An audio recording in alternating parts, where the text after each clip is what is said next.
Hello. How are you? Hello, hello. I'm good. I'm good. Am I good? Yes. Yes, you are good. You just got a lot going on right now. Yeah, I got a lot going on. There's some stressful personal life stuff going on. But otherwise, of course, we're good. It was nice this week. My mom actually had a mom grandma sleepover. So she came over to our house after work on Tuesday, it was, and slept over and hung out with Eleanor. And Eleanor was really excited. And she said grandma. She said grandma, grandma. Oh, So like that was the first time she actually said grandma because she's been saying like papa for a while, but not grandma. So that was super cute. And it was nice to have my mom here. We like ended up hanging out and talking until like 12 a.m. and then we were oh like, my oh, we god. got to go to sleep. You're like, I gotta work tomorrow. Yeah. Yeah, but it was nice. My dad's in Mexico for work, so she wanted Mm, to get out of the house. But yeah, it was nice. And then this weekend's supposed to be beautiful.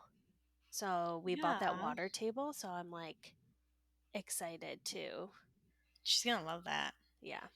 Oh, Play with. I can't. I need a video of her just screeching with the water. I know yeah, she's definitely going to. I'll send it to you. What about you guys? I'm sure you're like not buying anything for Axel right now since you're in the middle of moving. Oh gosh, no. I have all these toys I want to bring out for him because we have the water table, we have like a car, we have like a climbing thing for him, and he's really Mhm. all about climbing right now. And I really want to bring it out, but I'm just like, just wait till we move. Just wait till we move. So yeah, but we've been packing for a toddler, which I would preface this. It is so much easier to pack for a toddler than it is for like a 2 month old. Because looking Mhm. back last year when we traveled with Axel versus traveling now, granted, he was easier on the plane because he just slept and ate and like, you can take him wherever. But there was so much stuff you have to bring. We just put everything together for him last night as a toddler, and it's like barely even a backpack full of stuff. Really? Good. Yeah, I mean, like, I can buy snacks there. I can bring snacks on the plane. Obviously, I'm gonna bring snacks on the plane, but like, I don't have to worry about the bottles. I don't have to worry about, like, so, Yeah. oh, it's just, yeah. And all the pump parts and all the pump pieces. So it's actually refreshing. Traveling with the pump was insane. Yeah, Just yeah. way too much stuff. But yeah, no, that's exciting. That's exciting that packing is less. I hate packing so much for myself, for my kid, for everything. I used to be like a packer, right? Before, like, I would pack like 3 days before and like prep all this stuff. Like, now it's like I kind of set aside some stuff, but I just make a list a couple days before. And then the night before, I'm always packing. I'm never Mhm. packing early anymore. It just doesn't happen. I have like a list in my Google Drive saved that I just reuse every time. So I don't have to like remake a Look at list. you. So smart. I rewrite a list every time. But yeah, so I just usually download it and then change it based on what our location is and how many days we're going. And obviously, the baby stuff changes too. But yeah, it's been super helpful because I feel like as a mom, the amount of stuff in my brain is way more than before. So I can't like Mhm. mentally check stuff off my list where I have to like physically have every single thing in front of me. And I don't want to have to like rethink about it each time. Yeah, because if you forget something, it's probably something you're going to need. That's a good idea. Maybe I should do that with this time. Like when we sit down to cross it all Hmm. off, I'll create a list. So Yeah, type then it when out. we're ready to pack, I can use it and then reuse it next time. We also have closed on our house. Woohoo! So that is good news. We have officially closed on the new house, closed on our house. Now it's just kind of the waiting game on when we can get in the new house, get out of our house, give it to the new people. Yeah, it's exciting. Things are moving along a little slower than I wanted to, but I don't care. I'm going on vacation. I'll deal with that when I get back. Yeah, you got time. You got time. Do you guys have any immediate projects you want to do in the new house? Or are you just kind of moving, getting comfortable and relaxing for a bit? Or are you just going to like jump right into stuff? We are very much project people, but we are not doing any projects right away. I'm literally gonna clean the carpet and then move all our Mhm. stuff in. And I think our first, I guess, project really is buying a new car. Right. Because you wanna get So, rid of the one you currently have, right? yeah, Get I rid want to of get out of the lease. Originally, we were going to buy it out, but it's just, I'd rather buy a used car for a lot cheaper. yeah. I think that's like the next step is buy a used car. And I'm thinking I might, even though I said I would never be, thinking I might be a minivan mom. I want So a we'll van see. so bad. Just seeing my sister and the minivan and the logistics of having a baby and getting in and out of the car and being able to do everything. The only thing I would say is the bottom part of it. So, like, if you open the trunk and go to change the baby in the back, you can't because it's so low. Where my car right now, the trunk is higher, so you can just Oh, literally stand there and change the diaper. right. But you could easily fold down the chair and change them on the chair. I don't know. So, You just have way more room, like way, way, way. I originally wanted to get a minivan. That was my original like next car, and then we decided to go EV. And there's really no EV options for minivans, but we might have to get a bigger car someday because our EV is pretty small. It's mhm. the Bolt. I mean, it's the EUV, so it's the SUV version, but it's very tiny. And, if we do have another kid in the future, I don't know how all of us are going to really fit comfortably in that car, especially for road trips or long distance, or if we need a double stroller. I don't Yeah. know. I don't know what all And that's you going to guys look like like. to go on road trips to see Rob's family. So, Yeah. Yeah. We definitely drive far distances. So we're going to have to see what that looks like. But, minivans. And they're just very expensive. But I know Jason, my they're really brother, not got, though. yeah, he got a used one at a really good price. Yeah, I was looking at some used ones and they're not like crazy priced. I mean, Hmm. probably because they're made cheaper now than they used to be, but they're decent deal. I mean, looking at my car, you're like close to 30 something thousand dollars to buy it out and you could probably get a used minivan anywhere from 15 to 20 that still Oh, has yeah. like a bunch more miles and life left on it. So, Yeah. so Oh, that's exciting. I'm we'll see. excited. That's I kind want of you. like the project. Yeah. And we're not going to do anything with the house right away. We're literally just going to live in it, set up a play space, and relax for a minute Hmm. because there's just too many Yeah. things going on. No, that's fair. Well, welcome everybody to the Mom Era podcast. My name is Megan. And I'm Alyssa.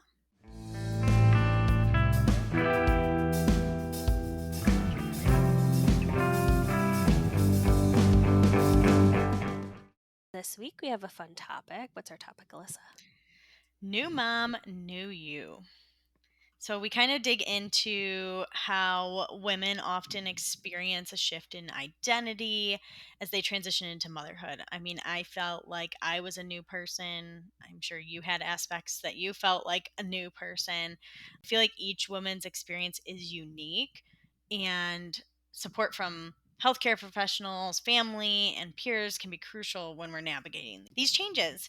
So, we just wanted to discuss some of the physical and mental changes we experienced and essentially how our identities have transformed and what's important to us since having children. Yeah, because I would say the change was overall really a positive one, but there's definitely been some hurdles. I think in this podcast, Alyssa and I really try to highlight the positives of being mothers. But the reality is, it demands every inch of you, physically and mentally. And there's been a lot of changes to our bodies, just how we're approaching life, our mentalities. And we kind of want to talk through some of that because it is interesting. Before kids, I would look at mothers with kids and think to myself, wow, they seem so different. Like their identities have clearly changed. And it definitely seemed more centered around being a mother. Now, I wasn't coming at it from like a judgment perspective, more from like curiosity and something I really didn't understand. Like, I would look into that and be like, wow, that's such a big shift. Like, I can't believe they've kind of lost themselves in this. But that I wouldn't even say that's the case. It just becomes your whole world. And I don't think you truly understand what that looks and feels like on the inside until you have children and until you're holding your baby for the first time. I would say motherhood, in a way, is just like not comprehensible, even to myself, and I'm in it. Yeah. Yeah.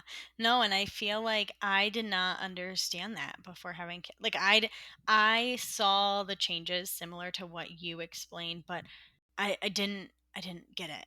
and now I Mhm. just like now I just get it. Like if someone's explaining to me something about their kids or talking about I just get it. Like it just makes Mhm. sense to me. Can feel how they were feeling or how relate to what they're thinking. That's just something I couldn't do before. Exactly. Yeah. I 100% agree. It's my perspective of life has completely changed in my understanding of what it takes to be a parent and a mother, because it is all encompassing. And you're trying to find little pieces of yourself throughout it, but truly the big piece is you are now a mother, and that's, I don't, for me, I should say, I'm not everyone might feel this way, but for me, that is what I enjoy and what's giving me perspective. So in this episode, we kind of want to talk about how we've changed physically since having kids, also how we've changed mentally, and then maybe some other things like how our values may have changed or our friendships, and that kind of thing. I guess I can dig in with some ways I've changed physically. I would say number one that someone else was talking about, and I didn't really notice this until recently, but the texture of my hair, including the hair growth and like loss, like I did start to lose my hair around 4 months. It started to come back. It grows back very differently. The texture is just different. It's just not the same that it was. Not that it's good or bad. It's just not the same. I don't know how else to describe it. I feel the same. You know how many days I just want to like shave my head because I feel so ugly. Like I just feel like my hair is like so much maintenance now after giving birth. Where pre birth, I feel like sometimes I could wash my hair and just wear it dry, and it was like, oh, fun. This is kind of Yeah. chaotic, but still okay. And I cannot do that anymore. But the hair loss and growth was a big thing for me. I'm still going through a lot of like my growth period because I lost a lot of hair.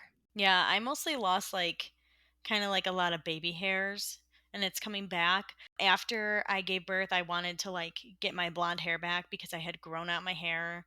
So I bleached my hair and then I chopped it off and then I didn't like it short. I wanted it long. Now I want to grow it out and then I didn't like the way it was growing out. So I got it done. It's darker on top. It'll lighten up a little bit with a couple washes, but it'll be less maintenance as my roots grow in, and it doesn't look like a straight line of I bleached do hair. like And then, it. I do like it darker yeah, at top. Yeah, yeah. yeah. So I it's do see different. it's still pretty light at the bottom. You kind of have a like an ombre. Yeah, I left that there, but just because like I didn't want to just have one color Yeah. hair. But as it grows out, then I'm just gonna have my natural hair color, Hmm. and I don't have to worry about getting highlights anymore. So Yeah, I don't know for the hair piece for me. I don't think this has anything to do with being pregnant, but I think it has everything to do with my age and my genetics, but like my gray hairs are kind of crazy. And I've always been low maintenance on my hair. I don't like to do a lot to it where I have to like go every month or every few weeks. I don't know what people commonly do, but I go every few months. And I'm at a point where I can't necessarily do that anymore if I do want to hide my grays because they're very they're coming prevalent. in hot. They are coming in very hot. If I like tuck my hair behind my ears, this whole section behind my ears is like gray. I'm like, well, It is what it is. You're a mom yeah, now. yeah. I mean, I'm not mad about it. I'm not super self conscious that I have grays. Like, I'm not one of those people who are necessarily afraid to look older physically. I think for me, it's just the maintenance of getting them covered. I've thought about growing them out. I don't know if I'm ready though. Yeah, yeah. No, and I struggle just in general with my hair because it's not as important to me as it used to be because of both of my sisters have alopecia. Hmm. Alopecia areata, which is like they don't have eyebrows, they don't have eyelashes, they don't have leg hair, they don't have hair. And so to me, seeing how much that they would want hair or how uncomfortable they do feel without hair, like to me, my hair is just not a priority to me Yeah. anymore. However, there are some days where I'm like, okay, I just want to make it look good and like get it to a Hmm. spot where it's less maintenance. But yeah, that is something that's, I used to be so like all about my hair and now I'm like, Yeah. okay, there's people that don't have hair. I can just like Yeah. deal with what I have Perspective. and what I was blessed with. But yeah. For sure. Something that changed physically for me, I think the big thing, because I did have a C-section, I have what's called the C-section shelf.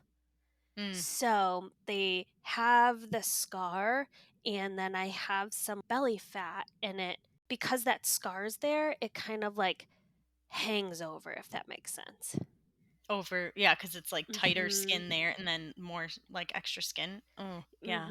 And it like it's kind of like tucked under, so then the belly fat's like right over that, and just I hate it so much. Like I hate it so much to the point where like all pants fit me different Oh, because I feel like the pouch of chub is just low. Like way lower than it was before, and this could be just something that happens after giving birth for everybody who may have just a little bit more fat on them, but it drives me wild. Like I feel like I can see it like under my shirts, and I hate it mm, so much. yeah. Oh gosh, yeah, no, that's not fun. I feel like I have a bunch of extra skin there. Obviously, I feel like any woman that gave Yeah. birth would because Mhm. their belly just stretches. And I feel like that skin doesn't, like, it hasn't, like, gone back. And, like, I don't know how to get it, like, firm again, like, Yeah. where it's just not, like, there. But I have noticed in terms of, like, skin and, like, belly, the weight that okay, so, like, I gave birth, the weight came off. I was still breastfeeding. And again, you burn so many more calories while you're breastfeeding. When I stopped breastfeeding was when I started to, like, gain back weight, Mm. Yeah. which I didn't expect at that point. But Mhm. Yeah, I've heard both. I've heard because you're burning so many calories while breastfeeding, you're also intaking more calories. So sometimes that drop of weight doesn't always happen, which I feel like is something everybody's told. Like, oh, if you breastfeed, you're just gonna drop back to your weight so quickly, and blah blah blah. But everybody is different, you know. yeah, yeah, I was honestly even surprised that I had gotten back to the weight that I was at while I was Hmm. breastfeeding. And then I went back up a size in pants, and now I'm starting to go back down. I don't know. It's just Yeah, still 1 year postpartum. It's not even the same. Yeah, yeah. For me, I also dropped back to my pre-pregnancy weight pretty quickly. I think for me, it's been more of like, am I taking care of myself? Being so busy has kind of been my downfall in like gaining some weight back, but we'll get there. We'll get there. But, like, also, I hear people say this, but feel like I truly feel this way, and I remind myself this. It's like Hmm. my body made that baby. Yeah. Like, it's okay that there's extra skin. Like, Hmm. I produced life and I fed my baby, and I feel like you just got like a mom bod now. But it's like Yeah. you got a cute mom bod, you know? Yeah. And I think there is all this pressure to like bring your body back to what it was pre-baby. And I don't think those are necessarily realistic expectations. I think you're just bringing yourself back to, just making yourself feel healthy and comfortable in that and what that looks like post baby. Well, and it can take like 1 to 2 years for people to even Yeah. get back to where they were. Not from a weight perspective, but like hormone, Yeah. functioning, like everything, and that can affect it too. Yeah, exactly. Another thing I have an issue with, I don't know if you have this issue, but my skin is so dry. Like Mm. all No, parts. I I did have not like experience that. Yeah, like, in between my fingers are, like, so incredibly dry. I also have an issue, like, where my knees and also it's, like, on top of my feet kind of, and it's because I'm constantly now, like, on my knees on the ground, like, with Eleanor, where I wasn't in that position all that often previously. Are you sure? You were just crawling around the house? And so I've like gotten to a point where I'm like, I don't even know what to do. I like need some hardcore lotion or something? But yeah, dry skin has been a huge thing for Hmm. me. I experienced like no butt. Like when we were pregnant, like my butt went away, and then postpartum it was still gone. Like I had to do some squats to get my butt back. Like the fat I don't know if it was just the way I would stand or like all the fat from my butt was gone. And so then I just looked in the mirror the other day and I'm like, okay, my butt's coming back. Like it's not flat anymore. And I'm like, it literally looked like I just had nothing there, like just like flat. And I'm like, Yeah. what? I wonder if it is partially the standing because didn't you say you can find yourself like tucking your butt in? Yeah. Yeah. Yeah, I mean, but still, like tucking it in, you wouldn't think that the actual fat on your butt would, true. I don't know. It came back. Oh, For some, I'm the so glad your muscle, the butt's fat, back. whatever it is. We're so happy your butt's back. Another one that might be unique to me, I'm not sure, but I have like moments where I get very warm. Now, this was like something that happened to me during pregnancy, which seems very obvious. And I think a lot of pregnant women do experience that where they get like the warm hot flashes. But I find myself even now just getting very warm and like flushed in the face, specifically the face. But it's very odd. Like sometimes I'll just be in like normal conversation with people and my face will get red. Sometimes I'm just sitting talking with you on these FaceTime calls and my face will get red. And I'm like not anxious, I'm not stressed, nothing's going on. So sometimes I just feel like I have to wear makeup or else I'm turning red in front of everybody like I'm embarrassed or something. But no, I'm just I'm just having Like a mini I'm hot just flash. hot. Ah, I used to be a cold person and I definitely get Mhm. hot all the time now. Like I used to be freezing all the time. Now I'm hot. I'm hot at night. I'm always sweating at night. Yeah, me too. Mostly postpartum, I used to have like the sweats, but like now it's a lot better. But it's just, yeah, no, hot flashes. I feel like I have them. Just not, my face doesn't turn red, Yeah. but like I can feel it. Yeah. Another one I have is, I guess, announced on the internet, but I have saggy boobs now. Girl, me too. Product It's of breastfeeding. Yeah, and it was just like, yeah, just I'm not gonna explain what they look like, but they're saggy. I did notice that I had gone up in cup size, so the actual like they grew obviously when I was breastfeeding, and then when I stopped, they had gone up a cup size, so I had to like get Mm, new bras after that. yeah. But definitely like super saggy. Yep. Definitely more skin there from them being like engorged with milk. But I expected them to bounce back a little bit better than they did. For some reason, I Me thought too. that was an expectation, but maybe not for everybody, or maybe not for most. I'm not sure, but I'm in the same boat. Well, maybe if you get pregnant again, then they'll just like start, they'll Yeah. look fancy when you're pregnant and breastfeeding and then just be saggy So after you just that again. always have to be pregnant to Yeah. have really nice boobs. Ah. Did you get Uh, stretch marks on your boobs? Not really on my boobs, mostly on my belly. I got them on my boobs. But I had them on my boobs pre-baby. Okay. So I don't know Yeah, if I didn't. yeah. I didn't really have big boobs at all, so I feel like when they stretched out, they were like, "Huh, there's no more skin to stretch, so here we are." But But you didn't really get any stomach no, stretch I did marks. not get any Yeah. stomach stretch marks. However, I did hear that that is genetic, and my Mhm. mom did not have any. Kayla did not have any. So I think it's just not, or maybe genetic, hereditary, whatever, I however you think want to. genetic is right. Yeah, cuz I'm pretty prone to stretch marks. I think the first time I got stretch marks, I was in middle school track and I got stretch marks like between my legs. Mm, And I was, perfectly normal size. I wasn't heavy. I was, whatever. So when we went to the doctors, they said, yeah, it was hormonal more than anything else. yeah, yeah. It's interesting how it hmm affects everyone differently. I think the last thing that I've really noticed on my body is it seems like my hips sit a little wider than they Oh had yeah, previously. yeah. Mine are wider. I hmm mean, you had a C-section, so she didn't really like come out Come of your through. hips, but yeah, yeah. No, mine are not the same. They're definitely wider. Yeah. That's where I feel like it's like a mom bod. Yes. Yeah. Yeah. You got more of the curvature. Yeah.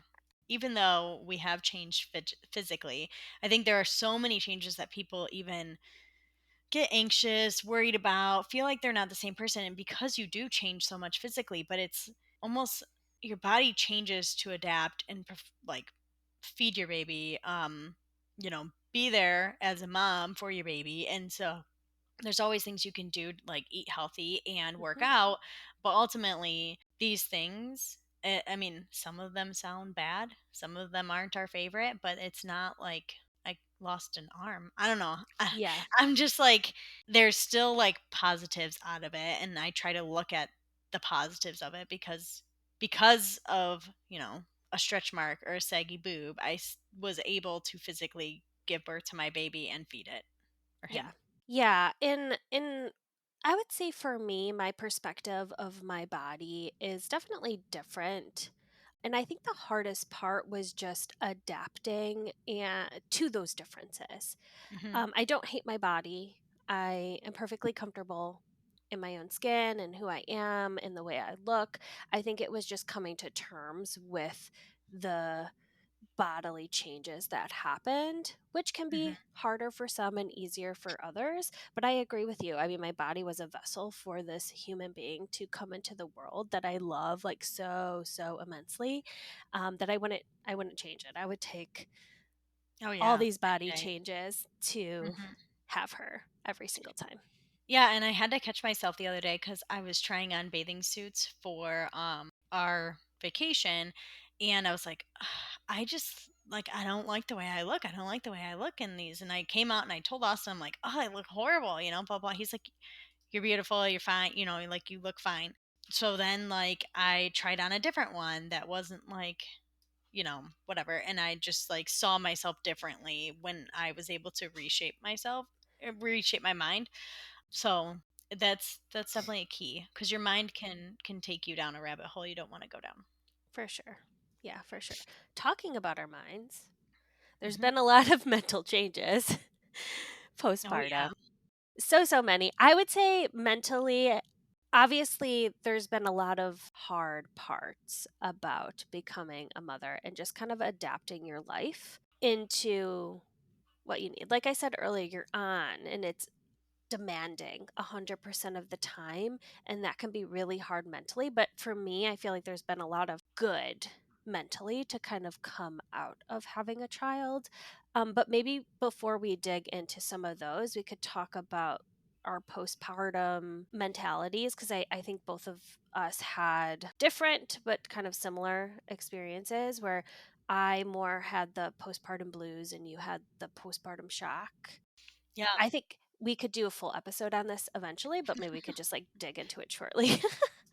Yeah, yeah, definitely. I didn't know postpartum shock was a thing. I mean, I knew like, okay, your hormones are all jacked up, you're probably going to have a lot of different emotions, say or feel different things, but I definitely had postpartum shock. And I don't know if my induction and how long it was did contribute to that. But basically, my baby came out and I was just staring. I was just like in shock. Like, this is my baby. I had a very hard time comprehending that my baby was not in my body anymore, which I've told some people that, and not a lot of people have experienced that. But it was like a very hard thing for me to mentally grasp. I don't know how else to explain it other than I felt like my baby needed to be in my body and he was not. And so processing and comprehending that took a lot longer than I thought it would. I just remember like I felt so out of place and in so much shock after he was born that like I needed to take care of myself, wash up, put a pad Mhm. on, like, feel in a place where I could then step into motherhood and feeding him and, trying to breastfeed and taking care of him and eat. I needed to eat. I hadn't eaten in 3 days. And even the postpartum shock, not as extensive, but it carried into probably the first like month of his life, where like if I did not have Austin, I don't know what I would have done, but Mhm. it was like every time he needed to change a diaper or eat, like Austin changed the diaper and fed him. And I would try to breastfeed him sometimes. I mostly would pump at the time that he was feeding him.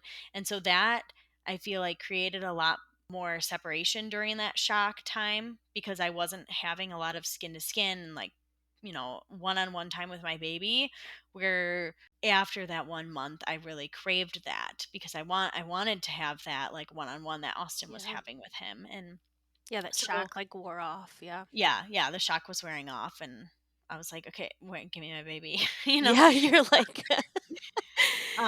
But it was a very weird physical, mental experience to go through being in shock. "Oh, my baby has blonde hair. I didn't think he would have blonde hair." Right. Yeah. Yeah, this like I don't want to say emotionless, but you're kind of feeling very separate. I wonder, and I know you kind of mentioned this, and of course we'll never know, but I wonder if forcing your baby to come out created some of that shock, you know? Yeah. I think it could have because of how exhausted, how hungry, and how much he didn't wanna come like, I Mhm. was, and then how much he didn't wanna come out, Right? I Maybe your think could have body been wasn't factors. ready and he wasn't ready, and so it was like kind of forced and it was like, "Oh, it's here." Like Mhm. Yeah. yeah. Yeah, and that would probably explain some of, like, I couldn't get out of my head that he wasn't in my body anymore, you Yeah. know? Mhm. So Yeah. Yeah, very interesting. Me, I had more of the postpartum blues or the baby blues, they're often called. So, physiologically, there's a lot going on in our body. And this also could have contributed to how you're feeling because what happens is your and they explained this to me, my doctors did prior to giving birth. But essentially, what they said is that your hormones are at such increased levels and drop so rapidly after giving birth that it's so hard for us to like mentally comprehend. And you're just going through this like wave of emotion. For me, I'm really not that emotional of a person. So, the 2 to 3 weeks, I would say mostly the first 2 weeks after giving birth, I felt like a complete wreck. Especially at night. For some reason at night, it was like 1,000 times worse, but I would cry over literally everything. And I, like, just felt so overwhelmed and kind of helpless in a way. And luckily, same as you, I had so much support from Rob. He was home with me 100% of the time. He took on a lot of the work in the beginning. One, because the postpartum blues definitely played a role, but two, because I had a C section, I was unable to, move around as freely. And we do have a tri level house, so that was a little bit difficult. um, but yeah, I remember one point my cat Oscar sleeps with me every single night, and after we brought Eleanor home, he was like nowhere near the bedroom. He wasn't in bed. And I had a meltdown so many times like, "You about how gotta he wasn't asleep. Aw. And then any little thing Rob would say, whether it was like good or bad, would like make me cry. Just very, very sensitive. And my emotions were definitely at the forefront of those whole first 2 weeks. So, same as you, like, I think I was able to develop a bond with Eleanor pretty quickly, but those first 2 weeks were pretty crazy. And I felt like I feel like there's this expectation. I don't know if you felt this way, but there was this expectation where they're like, you're gonna see your baby and you're just gonna love them immediately. You're just gonna know what to do. You're just gonna feel good. And it was like put up to me that way. So then when I did give birth and was feeling these blues where I was very sad, I felt like a bad mom. But even knowing that these are very normal reactions to your hormones kind of just dropping off, but it didn't help. I think it definitely fed into my whole experience where I'm like, I'm not going to be a good mom. Like, I'm feeling so sad. Like, it was really tough. It was definitely tough. But after I would say the third week, it wore off and I didn't have any like long term postpartum depression. Luckily, I have suffered from some intrusive thoughts. Have you? Yeah, and I just want to piggyback before we go into the next thing. You were telling me about these postpartum baby blues and the emotion that you had, and I am a very emotional person. So Mm-hmm. I expected to have that, and when I didn't have that, that was just a weird reaction for me. And even the thoughts that you're saying, like where you were like, "Oh, I'm going to be a bad mom," like I had those thoughts too because I just felt so disconnected, like Yeah. separated. And then I found myself, like, at 3, at 4, at 5 months, like, I would literally be calling my mom and being like, "I love him so much. Yeah. Like, and it's just like so weird. Still at 3, 4, 5 months, I was still going through emotional standpoint, but I had expected to feel that way that you were describing Mhm. in the beginning, and I didn't. But I Yeah. have had intrusive thoughts like, what if what if something happens when I'm with my baby and this person walks up and takes my baby and we're, or we're in the car and someone's going to turn into us and we're going to, yeah. The So car things, one is crazy. I get that all the time too. there are a lot of intrusive thoughts, and I've found the way to retrain my brain with them is like, like I just basically have to say like, no, Alyssa, that's not just going to happen out of nowhere. Regroup. We're Mhm. safe, we're driving, we're fine. But that's also very hard to do too. Yeah. Quieting the intrusive thoughts, I think, can be very hard because they're very immediate and kind of out of your control. Similar as you, I have the car one. I've also had one where I'm like going to bed at night and in my head, I'm like, oh, somebody's going to come take Eleanor out of her bed, while Mhm. these things just like pop in. And I know they're not realistic and they're likely not going to happen.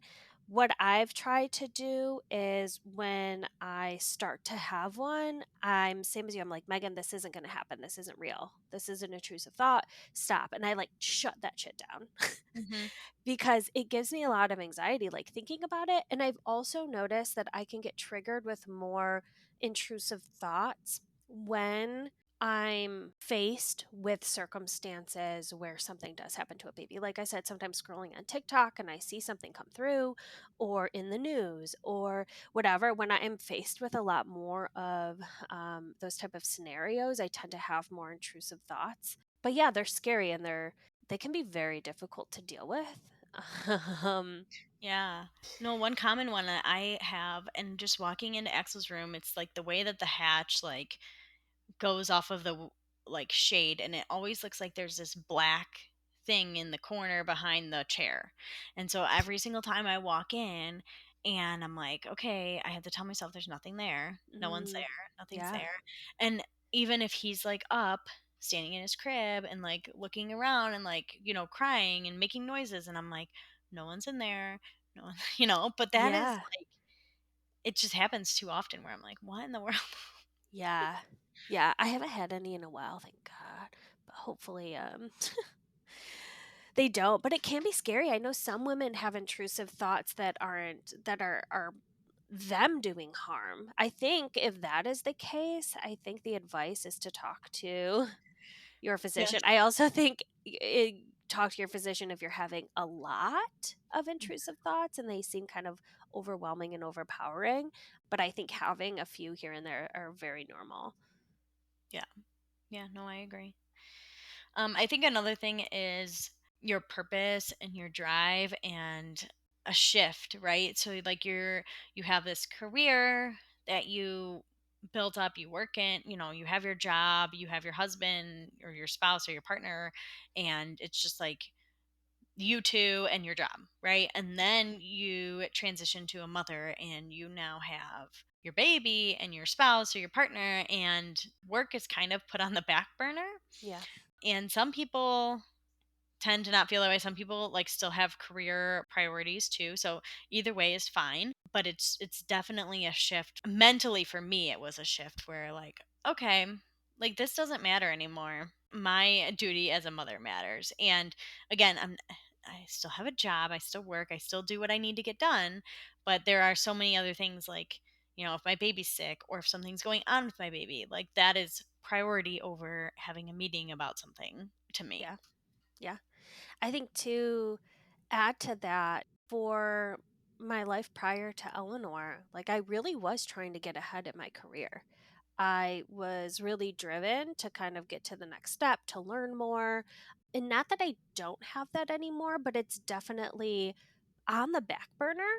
Like I think I will maybe get there again to where I want to like kind of move myself forward in my career. But how I like to think about it is I'm replaceable at work. Whereas I am not replaceable as Eleanor's mom, and I'm only going to get this time once. For example, I don't want to not go to a sports game with her if she's playing a sport or a dance recital or to a doctor's appointment just because I have some work going on. So my purpose has definitely changed. And I think that's important too because the career or the work world, corporate world has shifted a little bit where there's a lot more flexibility, and like a lot of companies, even if they're not remote, they still have hybrid options. And I think that that helps because you don't feel this like urge to always be on from a career perspective. Like obviously you're getting your work done. Obviously if Mhm. you leave for an appointment and then, you either log on early or you're working that extra hour at some point in time with the work that you need to get done. Right. But that having that flexibility is key in an employer so that you Yeah. can focus on your family and your career at the same time and not feel like you're letting one short, because I feel like mothers do feel that way sometimes where okay, like I'm going to be present here but I can't be present there. And when you have that flexibility, it changes everything. So I think that that's important to look for in an employer, is having flexibility and understanding as a new mom. Yeah, I've known a lot of new moms who have looked for different jobs because their current employer does not give them the flexibility. And it's very important, super important. Hmm. It's pretty interesting to me that it's kind of now, just now, at the forefront of a lot of these companies' conversations because I just don't understand how moms did it previously. The I moms don't that had to know either. work. I do not know either, and I am like, obviously there are very specific important things that people have in each of their roles, but at the end of the day, there if there's whether something gets done at 2 p.m. or 6 p.m., unless you're on a specific time frame, obviously you can prioritize your work, and if your Right? employer trusts you to prioritize your work, then you would get what you need to get done, do what you need to do personally, and then continue your work. So I think that that's just like such an invaluable piece For of sure. being able to keep a career as a mother.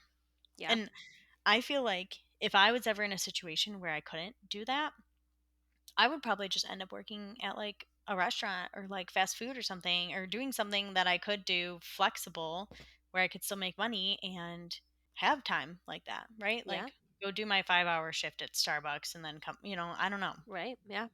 No, for sure. Yeah, for sure. If you can make that work financially, you're going to do whatever it is that's going to give you the flexibility to be present as a mother. One thing that, and this kind of goes into purpose, because there's definitely been that shift from career to mother, but I think there's also been a shift from self to baby. And this is, I think, where the mindset shift from self to baby is really noticeable from the outside. Like when I saw my friends become mothers, I could really see that shift, but I didn't understand it until I was a mother because I would truly spend any and all of my time with her and Hmm. nothing else and probably still be happy. My drive and focus is around making sure her needs are met, but then also making sure she's happy and that I'm teaching her, how to be successful and live in this world and teaching her new things and having experiences. Like all of that is my priority. I really am not thinking like, oh, when I am need to go I get my hair done hair or my done? nails Yes, done or exactly. yeah. Yeah. So there's just been a huge shift in my identity is truly a mom right now. And I'm okay with that. I'm happy with that. I know some people are like, "Oh, if I have kids, I don't want to only be a mom." And you can definitely balance other things. And I know people say this a lot, but your idea of what this looks like definitely changes when you have a kid. Oh yeah. Yeah, like I don't have a desire to, I mean, I have a desire to hang out with like immediate friends and family, but that's about it. Like if there's something going on after work, I don't really have a desire to join. I don't have a desire to be out of my house or away from my baby longer than I need to. Or if there's Mhm. something going on, like let's say I had two options and one included my baby and one didn't, I'm picking the one that included my baby. Yeah. Like that's just my preference and what's important to me now. And a lot of people don't understand that, and just seeing like the differences, right? Because one of my twin sisters has a baby, one of my twin sisters doesn't. They're at very different stages in their life. Nothing's bad or wrong about it, but they just have very different values because of where they're at in their stage in life and what's important to them. Yeah. And obviously I can understand both. I was in both situations, but you just don't really see it until you're looking at it from the outside or someone else is telling you. But Yeah. yeah. Yeah, for sure. We're getting close to time, so maybe I can just briefly touch on the feelings of loneliness and anxiety because I've also felt these things. A ton of happiness, of course, but I think what I'm really realizing about myself is I am quite an anxious person. I like to have control over all aspects of my life, and when I don't, that can cause me a lot of anxiety. And having a baby, there's so much out of your control, and having a baby for the first time and just learning it all at the same time that you're being a mother is quite anxiety inducing for me.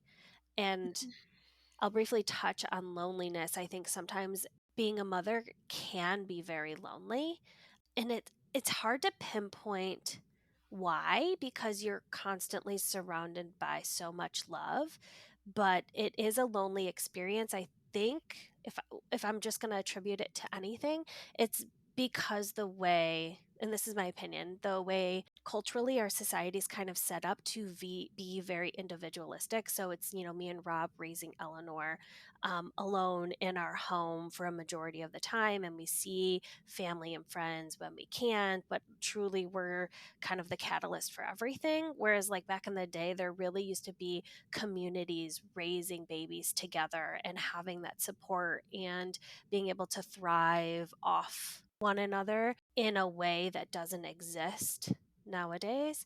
And I think a lot of the loneliness can extend from that because you're doing everything on your own. Yeah, there's not really, I mean, you have somewhat of a village, but it's not like having a Hmm. village back in the day. No. My brother keeps sending me family compound places. Oh, we And want I'm that like, so "Oh, bad. like that would just be amazing if we could get it all to work out for everyone, right?" Yeah, we've talked about that with Rob's brother. We would include anybody in our family, but we want to get like a large parcel of land and be able to like have our own individual homes. And then Eleanor can have a home when she gets older. And we all kind of like grow and live on this compound together. It's the ultimate dream. It is. It is. It's funny how like nowadays people are wanting to go back to the way things were before. Yeah. We can go into some other things like values, friendships. I would say for me in this area, I think we talked a little bit about it, but like our values change because what's important to us changes and our baby tends to be up there. We don't have a lot of interest in a social life. Again, somewhat of a social life, but like that is just not a priority anymore. And it's very interesting the amount of people that actually do meet your baby versus who you thought would meet your baby and even sees your baby more than one time, Hmm. right? So there's just a lot of those things that happen that can also shape who you want to involve in your life pre and post baby. I don't know if you have anything else to add with that. No, I think you pretty much said it. I think definitely friendships change. I can see how maybe I could have been in a bucket. I don't want to say bad friend necessarily, but in that bucket of where, some of my other friends had kids first and I didn't understand. I didn't understand what they were going through, what they needed, support when asking them to hang out, how that's difficult or how they may not want to. So it's pretty interesting how some of those friendship changes over time, especially from, pre mom, post mom. Yeah, no, I agree. Okay, let's go into mom era. What mom era are you in? I am in my vacation mode, mom era, as I basically kind of talked about a little bit, but I am just like, okay, packing, signing off, doing work, closing things out this week. We're going on vacation after this week. So, yeah, just kind of prepping for that. We've had a lot of things going on in our life personally that I'm just excited to have this time away and relax. And again, there's always something going on. There's not always time to relax, but I can't do anything about everything that's going on right now while I'm away Yeah. on vacation. So why not just enjoy it? So Hmm. I'm in my And your vacation mode. family's going too, right? Your extended family? Yeah, so my immediate family, my sister and her new baby are going. So yeah, we just kind of get a house and spend the week together. By the end of the week, someone hates someone, but Yeah, of course. it's Then you still do it good. again next year. Yeah, we just do it once a year and it's fine. But yeah. Yeah, that's exciting. What mom era are you in? So you know how last week I said we were in the no era? Mhm. Eleanor kept saying no, no, no, no, no. Well, now she's in her yes, and she Oh, specifically that goes, was quick. "I know." She goes, "Yeah, yeah." So I'll be like, "Do you want to read this book?" She's like, "Yeah, yeah, yeah." We're still getting some no's, but she's definitely it went from 1 week no, no, no, no, no. So now we're in the yeah, yeah, yeah, yeah, yeah. So I'm wondering what next week will be. I know, I'm curious to see. Ugh. Axel started, like, pointing at the pantry because he knows that the puffs come from there. So he just points. That Just baby is points to so the puff. food motivated. You can teach him anything if you just add food in the I mix. probably should start doing that. Yeah. Like, "Say more." Okay. See? "Say cow." Ugh. Oh, Say cute. yes, don't say no. Okay. Yeah. He did get mad at me, though. I don't know if Eleanor has this. Um, so he we have these cat toys. They're cats. They're springs, and I don't know how it happens, but the cat, like, always one piece of the spring comes off, so it's just this little half circle, Yeah. and they're all over our floor. And so he picks one up, starts putting it in his mouth immediately, and I'm like, no, no, no, no, no, and I just grab it from him, and he just looks at me with this pitiful face and just starts crying, like tears, full crying, like won't calm down. I'm like, here's the remote. Won't calm down, still crying. And I'm like, okay, I didn't hurt you. Calm down. Oh, it's So starting. it's starting. Yep. Oh, yeah, we've had those moments for sure where we've taken something from her or we've stopped her from doing something sooner than she'd wanted and she gets upset. I'm pretty okay at distracting her, but she definitely is in her feels for a while. Well, a lot of it is he's taking things that he shouldn't be putting in his mouth Yeah. and putting them in his mouth so fast that I have to like react to get it out, and then I can like distract him. Literally the other day, he crawled over to the cat food, picked up a piece of cat food, put it in his mouth, and before I could like even get out of his mouth, he's already like screaming, crying, like, "We don't eat cat food, sorry." Oh, yeah. Rob said that Eleanor got into the cat food the other day, so I'm pretty sure she ate some cat food also. But she's very good. If we like catch her put something in her mouth, we can put our hand out and say, spit it out, and she'll like spit Yeah, whatever she has out, which is good because she hates when we try to go yeah, in and swoop yeah. anything. Oh, toddlers. Well, thank you all for joining us. We hope this episode was helpful, just kind of talking about our experiences, how you can spin it to a positive, because there are so many changes that happen when you become a new mom. Feel free to follow us on social media at mom era underscore podcast. Yep. Or email us at momerapod at Yes. gmail.com. Podcast at mom era podcast at gmail.com. I don't know why I can never get our email right. It's okay. All right. Well, bye All right. bye. Bye bye.